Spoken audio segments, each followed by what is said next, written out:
some of the common elements that helped make 3 of my clients transitioning successful. And all 3 that we have celebrated this month, March, and now yesterday. And I really want to focus on what has made this transitioning in all 3 cases successful, right?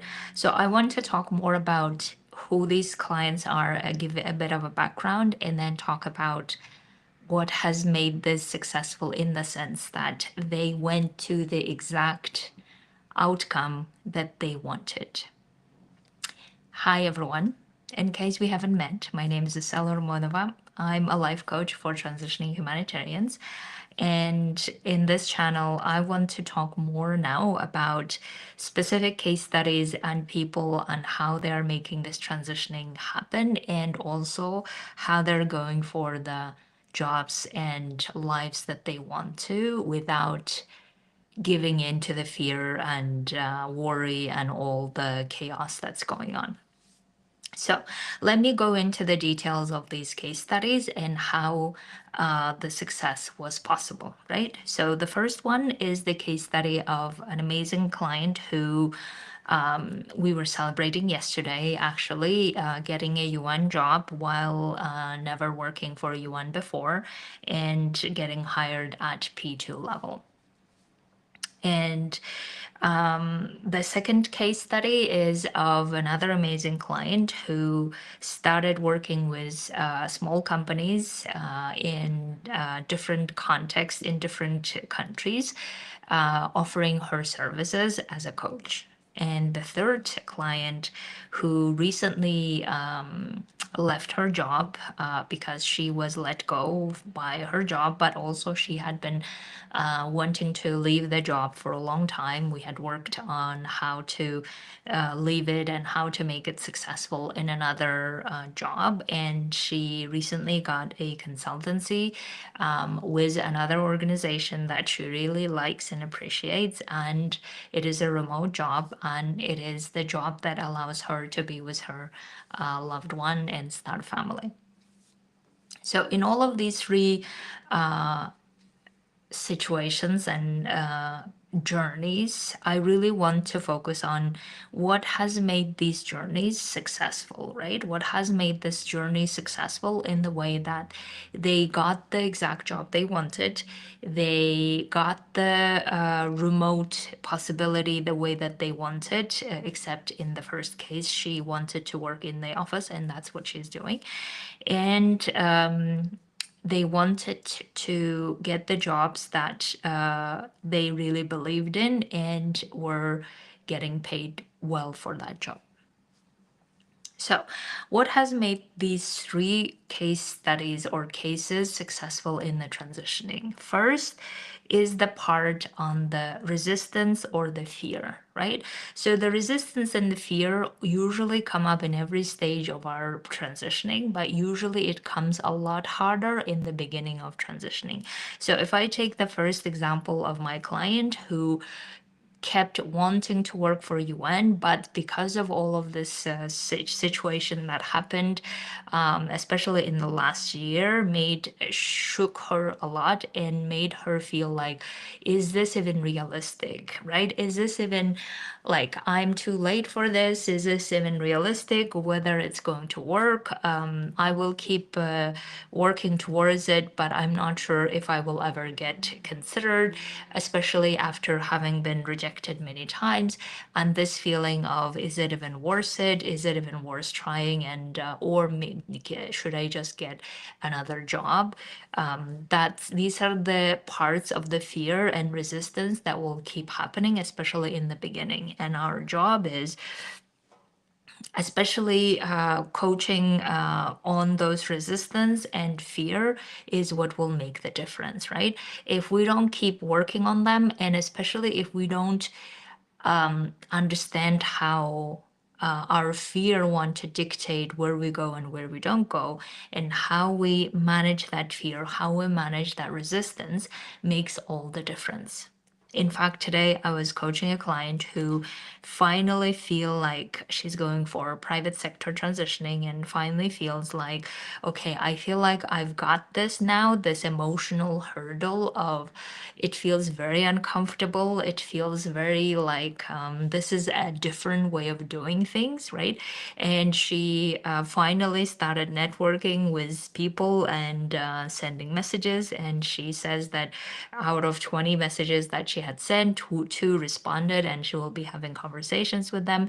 And that's when you really feel like, okay, this is another or different way of doing application or different way of applying for jobs, right? So coming back to my case studies that I was talking about, this is really the part that coaching really helps well, is working through the resistance and working through the fears so that you don't give up in the process, or you don't compromise and go for the job that you don't really want to, or worse, like some of my clients who were telling me in the process that as they network with other people, some of the people would tell them, oh, why don't you just go and volunteer, right? And my clients were saying, well, but I don't want to be volunteering, because after having done the executive roles in the organization, going and doing volunteering is not only not interesting, but that's not where my journey is. So that's why if we give in to the pressures or the resistance or the fear, then that's really what our brains want us to say, right? Our brains want to say, oh, all of those people that were talking, they're all saying that it's not possible or it's hard and it's don't even think about it, and therefore why don't you just go and volunteer? And that's how we end up spending a lot of our time and energy and then feeling even more frustrated, and that's exactly what we don't want to do.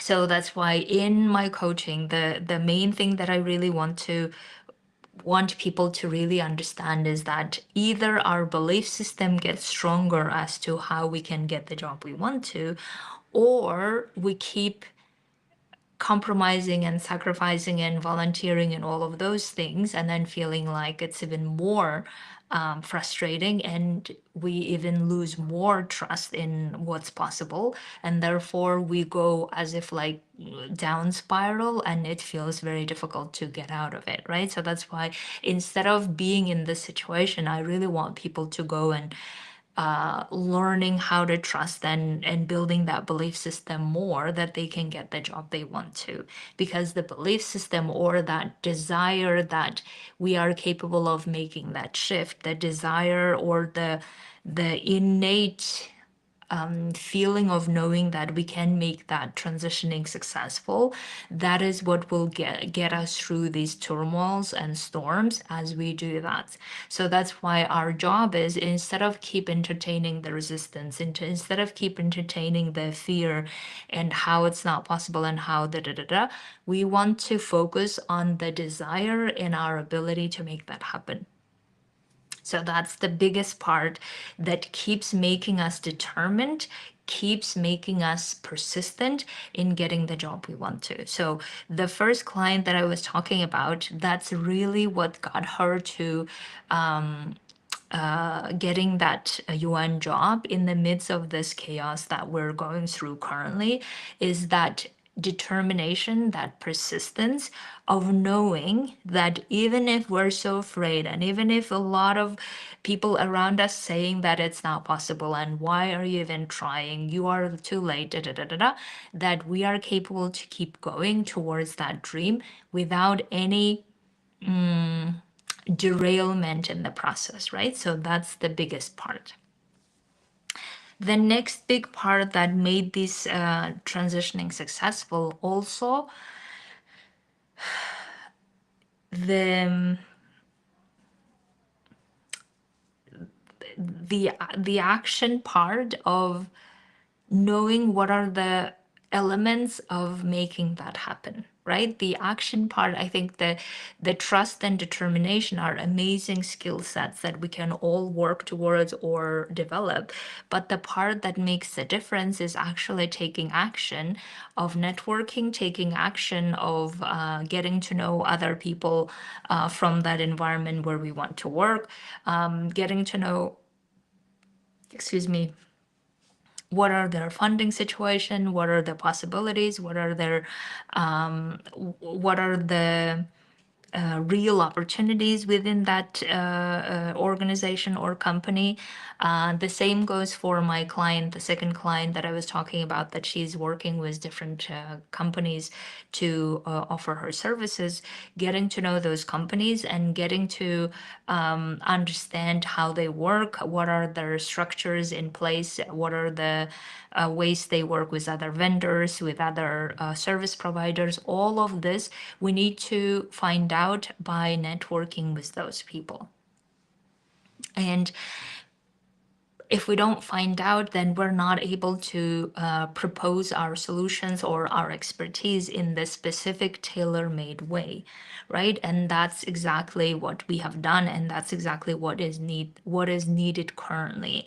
The way to do applications that way that we had done before, where we applied and waited for the response, we know that that's not how things are working currently. So therefore, another way that we're making things work is by networking, not only to understand what the organization or the company needs, but understand also where our expertise uniquely can be matched in that context, is what we're trying to understand by networking. So that's the next step that we have done with all of my clients. And the first client, she had been actually very good at using all the possibilities of networking, all not only like, I think her amazing way of saying that I'm ready to network with whoever is in my vicinity or whoever I can talk to in any event that I can go to. And she had been going to so many different events.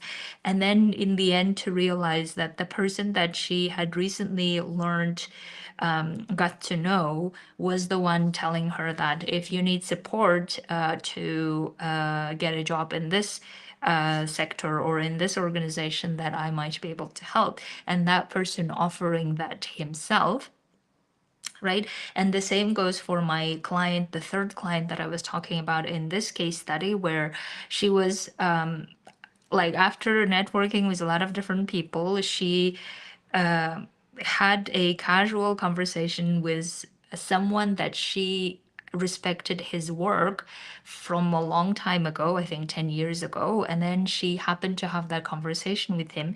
And then him telling her that, oh, actually, we're looking for someone. We haven't advertised the role or the consultancy yet.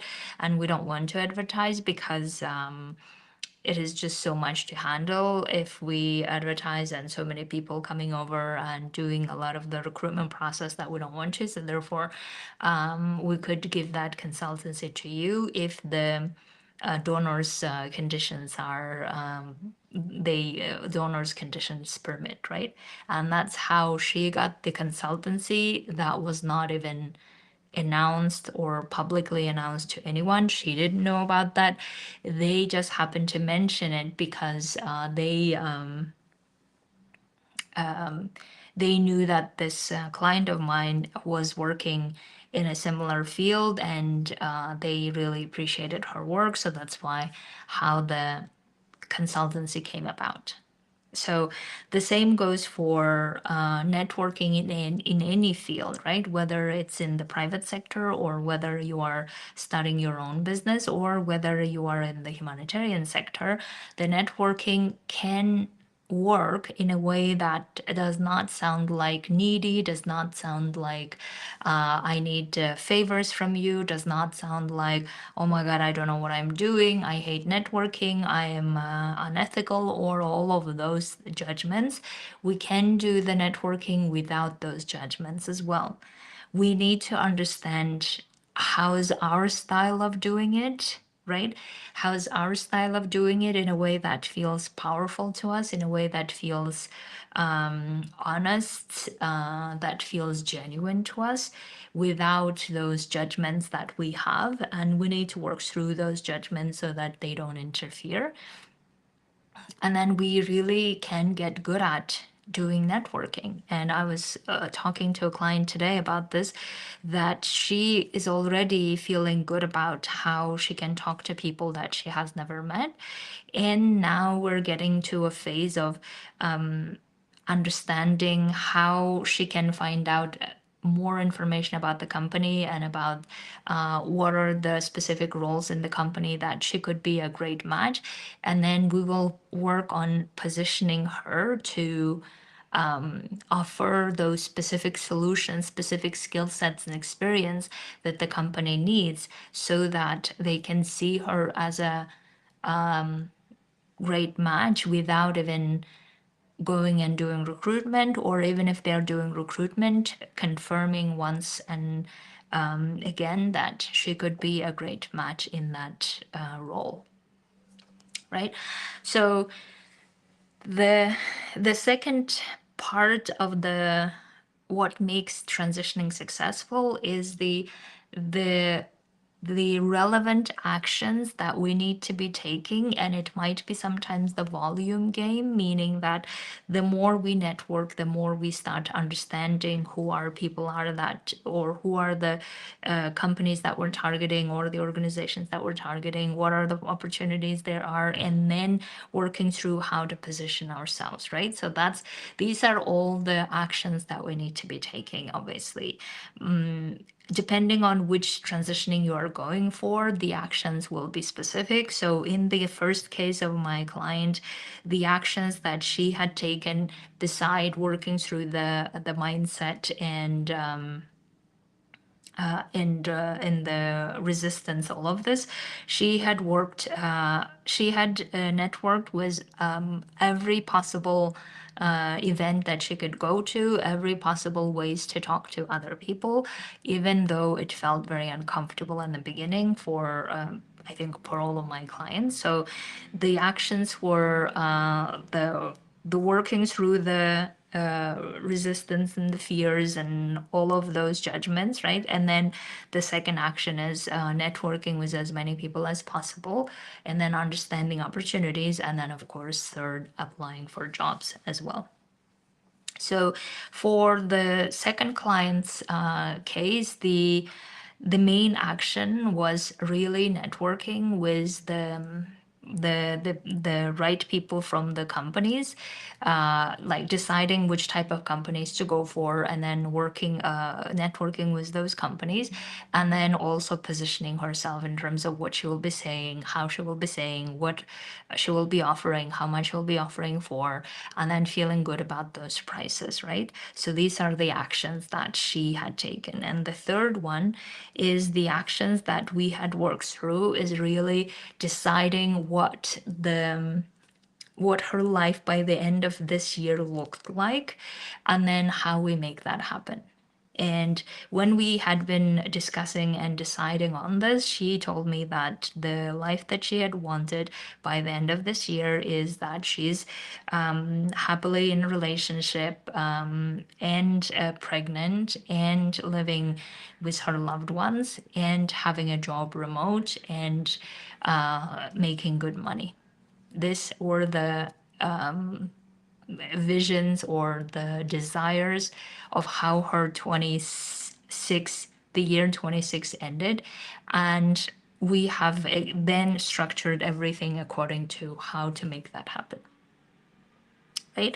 So these are the actions that made the difference. And the third element that I can't stress enough is the element of keep solving problems along the way, instead of just feeling like you can't do anything and then wanting to just give up. Because even if, let's face it, giving up is not really an option for many of us, right? So we can't just say, oh, I'm giving up and therefore I'm never going to work. I mean, we know that we cannot afford to do that. So therefore, if giving up is not an option, then the other option, the only option, is keep solving problems in the process.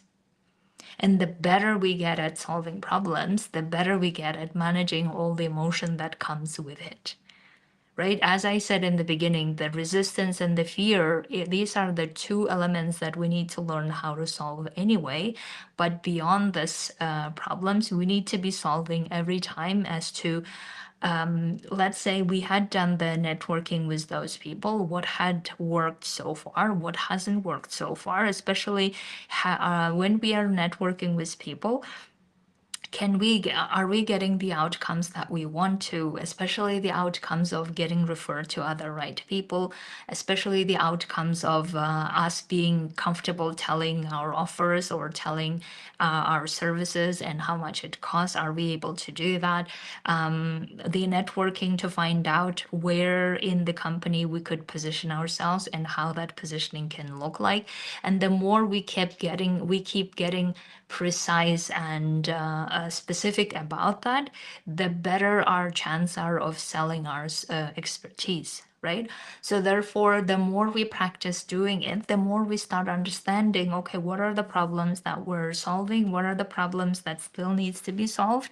So in my client that I was talking about, who sent out 20 messages to connect and network, 2 came back. Now we're discussing about how to position herself in those conversations, and then what are the solutions she can offer to those companies once she start talking to those people.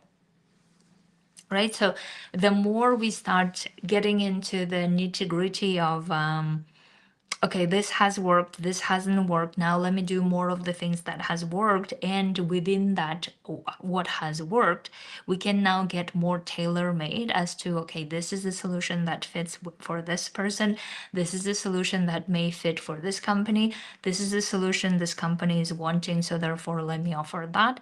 All of this we are able to do it once we master well the networking itself. So these 3 elements, if I can get very specific as much as I can, these 3 elements that can make the transitioning either go to the exact outcome that we want to, or feeling like we need to give up or compromise to the other outcomes that we don't necessarily want to. This is what makes a difference. And I would like for every one of you to think about how you could think of it as a skill that you get good at practicing and improving. This, like, managing fear is a skill for sure. Managing resistance is a skill for sure. Excuse me. Networking well and powerfully is a skill as well. Learning how to, excuse me, keep taking actions, even if it feels very daunting or emotional, all of this is a skill as well. And then problem solving obviously is a skill. And the more we get good at them, the more it feels like no problem, we can do that. Like we were discussing today, this morning, with my client about networking. She was saying that I really want to get good at the networking. So even if I land in a job that I don't really like in the private sector in the company, I can always use then my other networks to get to another job, right? And that's exactly the skill that we're developing. We're turning everything into a skill so that we'll learn how to practice it and how to get good at it. And the more we get good at it, the more we are able to then steer our way to the exact outcomes that we want to, or better. Okay, majors. If you would like to do this work with me and develop your skill set on these topics, then absolutely come coach with me. And of course, if you would like to follow along my $1 million journey, I would love to invite you to join the member portal as well. I can't wait to see you.